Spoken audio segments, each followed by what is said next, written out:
بسم اللہ الرحمن الرحیم۔ السلام علیکم۔ Tariq Javed Khokhar advocate law for you channel کے ساتھ چینل کو سبسکرائب کر لیں، لائک شیئر اور کامنٹس کریں اور اپنی رائے کا اظہار بھی کریں۔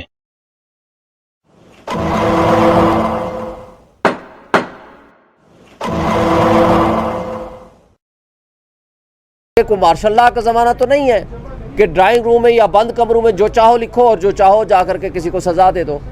اوپن کورٹ ٹرائل یہ بنیادی حق ہے کسی بھی ملزم کا، لیکن اس سے بھی لیت و لال سے کام لے رہے ہیں۔ طاقت کا سرچشمہ عوام ہے، عوام نے اپنے حق میں اپنے ہاتھ سے یہ اختیار استعمال کرنا ہے کہ کس کو ہم نے ووٹ دینا ہے اور کس کو نہیں دینا۔ اگر خدا نخواستہ یہ لولی لنگڑی کوئی حکومت بنانے میں کامیاب ہو جاتے ہیں، کوئی لوگوں کو کرش کر کے، کوئی ایسے اپنے سپر کنگ اور سپر لاڈلے لا کر کے یہاں بٹھانے کی کوشش کرتے ہیں، تو نقصان کس کا ہے؟ ہماری ریاست کا ہے، ہمارے اداروں کا ہے، ہماری 25 کروڑ عوام کا ہے۔ آج آپ کی ریاست متحمل نہیں ہو سکتی کسی بھی ایڈونچر یا مس ایڈونچر کی۔ آج صورتحال یہ ہے کہ آپ کی اکانومی تباہ ہو چکی ہے۔ 16 مہینے کا ایڈونچر آپ نے کر کے دیکھ لیا۔ 16 مہینے میں ایک چلتا ہوا ملک جس میں 6.1% جی ڈی پی تھی، جس میں میکسیمم آپ کے ریزرو تھے $24 بلین، حالات میں اگر آپ نے لولی لنگڑی حکومت بنانے کی کوشش کی، فیڈریشن کی علامت کو کرش کرنے کی کوشش کی، جو کہ آپ مستقل اپنی ان حرکات میں لگے ہوئے ہیں، تو اس کا نقصان نیشنل سیکورٹی کو ہوگا، اس کا نقصان ہماری ریاست کو ہوگا، اس کا نقصان ہماری جمہوریت کو ہوگا، اس کا نقصان ہمارے آئین کو ہوگا، اس کا نقصان ہماری معیشت کو ہوگا، اس کا نقصان ہمارے 25 کروڑ عوام کو ہوگا، اور اس سے کوئی بہتری نہیں آئے گی، اور کوئی ایسی لولی لنگڑی حکومت آپ 6 مہینے سے زیادہ نہیں چلا سکیں گے۔ اس سے سیاسی عدم استحکام میں مزید اضافہ ہوگا۔ اور ایک آخری بات وہ یہ کہ آج آپ لوگوں کو اغوا برائے بیان کا سلسلہ بند کریں۔ سپریم کورٹ نے کہا کہ جناب آپ آنا چاہیں تو آپ ان پرسن پیش ہو سکتے ہیں، اور عمران خان صاحب نے لکھ کے دے دیا کہ جی میں ذاتی حیثیت میں پیش ہونا چاہتا ہوں۔ لیکن بدقسمتی سے انتظامیہ سپریم کورٹ کے حکم کو بھی ماننے کو تیار نہیں ہے۔ جو خبریں آ رہی ہیں وہ یہ کہہ رہے ہیں کہ ہم نہیں پیش کر سکتے۔ اسی طرح آپ نے دیکھا سائفر والا کیس، جو کہ اوپن ٹرائل کیس ہونا چاہیے، اور اس کا کوئی بھی کیس، کیونکہ یہ ہماری لا انفورسمنٹ ایجنسیز، ہمارے ریاستی ادارے، پیراملٹری فورسز اگر ایک شخص کو سیکیورٹی نہیں دے سکتے تو یہ بتا دیں کہ یہ 25 کروڑ عوام کو سیکیورٹی کیسے دیں گے؟ سوال یہاں یہ پیدا ہوتا ہے کہ پاکستان میں فری مفت مراعات جو ہمارے اور آپ کے پیٹ کاٹ کے ہم ان کو دیتے ہیں، وہ ہے $18 بلین سالانہ، تنخواہیں اس کے علاوہ ہیں۔ لیکن کارکردگی کا سوال یہ ہے بقول ان کے کہ ہم ایک شخص کو جیل اڈیالہ جیل سے ریڈ زون تک بحفاظت نہیں لا سکتے۔ اب اس میں 2 وجوہات ہیں۔ ایک ہے، اصل بات ہے بدنیتی۔ جب ہم یہ کہتے تھے F8 مرکز میں ان کی لائف کو تھریٹ ہے، تو یہ سارے ادارے، ساری عدالتیں، یہ سارے لا انفورسمنٹ ایجنسیز یہ کہتے تھے کہ نہیں آپ F8 مرکز میں ہی جائیں۔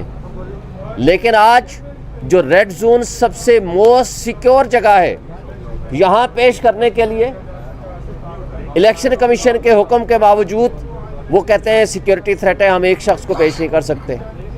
تو کیا یہ طرز عمل اس لیے ہم سمجھیں کہ عمران خان اگر یہاں آئے گا تو دنیا ان کو ملنے آئے گی، دنیا ان کو دیکھنے آئے گی، اور اس سے ان کا جو ایک پردہ ہے، ایک جو ان کے درمیان اور پارٹیز کے درمیان ایک رکاوٹیں حائل ہیں، وہ شاید دور ہو جائیں، اور یہ مقتدر لوگوں کے لیے ایک خطرہ کی علامت ہو۔ دیٹ از دی ریزن وہ نہیں پیش کرنا چاہتے۔ آپ نے دیکھا سپریم کورٹ آف پاکستان نے آرڈر کیا کہ عمران خان نیب والے کیس میں، جو کہ نیب کی پروویژنز کو چیلنج کیا گیا تھا، اور نیب پروویژنز جو امینڈمنٹ آئی تھیں، جو پی ڈی ایم کی جماعتوں نے اپنے صرف ذاتی مفادات اور ذاتی کیس ختم کرانے کے لیے کیا تھا، اس کے اوپر جب جو توہین عدالت والا کیس تھا عمران خان صاحب کے خلاف، اسد عمر کے خلاف اور فواد چودھری کے خلاف، عمران خان صاحب کو پچھلی تاریخ پہ پروڈیوس کرنے کا حکم دیا تھا الیکشن کمیشن آف پاکستان نے۔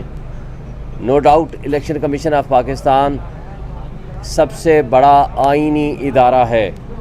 اس آئینی ادارے کے بہت ساری ذمہ داریاں اور کانسٹیٹیوشنل ابلیگیشنز ہیں۔ بہرحال سیکرٹری انٹیریئر نے ایک حکم نامہ لکھ کے بھیج دیا تھا، یا اس کو پروپوزل کہیں لکھ کے بھیج دیا تھا، اور کہا تھا کہ جی آپ جیل چلے جائیں، ان کو ہم پروڈیوس نہیں کر سکتے۔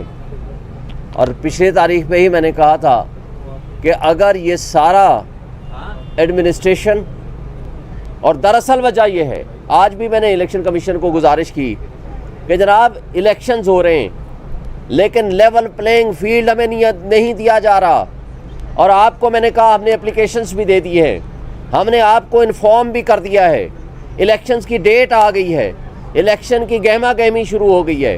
پورے پاکستان میں تمام پولیٹیکل پارٹیز کو اپنے جلسے، اپنے پروگرام کرنے کی اجازت ہے، مگر اگر نہیں ہے تو صرف ایک پارٹی جو سب سے بڑی پولیٹیکل پارٹی ہے وہ ہے پی ٹی آئی، جو کہ فیڈریشن کی علامت ہے۔ پاکستان کی تاریخ میں ماضی میں بھی آپ نے دیکھا کہ جو سب سے بڑی پولیٹیکل پارٹی ہوا کرتی ہے، جو فیڈریشن کی علامت ہوا کرتی ہے، اس کو جب مقتدر طبقے اور حلقے روکنے کی کوشش کرتے ہیں تو اس سے ریاست کا نقصان ہوتا ہے، اس سے 25 کروڑ عوام کا نقصان ہوتا ہے، اس سے جمہوریت کمزور ہوتی ہے، اس سے آئین کمزور ہوتا ہے، اس سے بنیادی حقوق متاثر ہوتے ہیں۔ یہ عوام کا حق ہے، یہ ان کا بنیادی حق ہے کہ جس کو چاہیں وہ منتخب کریں، اور جو ان کے منتخب نمائندے ہوں گے وہی حق کے حکمرانی رکھتے ہیں۔ کیونکہ اس لیے جس میں 170 روپے کا آپ کا ڈالر تھا، آپ نے اس کا انجام اتنا برا کر دیا، آج عام آدمی، غریب آدمی روٹی کھانے کو بھوک کو ترس رہا ہے۔ آج آپ نے وائٹ پیپر ہم نے جاری کیا ہے، آپ نے وہ فیکٹس اینڈ فگرز دیکھ لیے ہوں گے کہ جس حالت میں ہمیں ملک ملا تھا اور جس حالت میں پی ٹی آئی نے اپنی کارکردگی دکھائی ہے۔ میں اس میں تفصیل میں جائے بغیر، لیکن میں کمپیریزن آپ کو دینا چاہ رہا ہوں کہ اس لیے کہ آج بھی علی نواز عوان کو اور عامر کو اٹھایا ہوا ہے اور اس کو 5 دن ہو گئے ہیں، کسی عدالت میں پیش نہیں کیا۔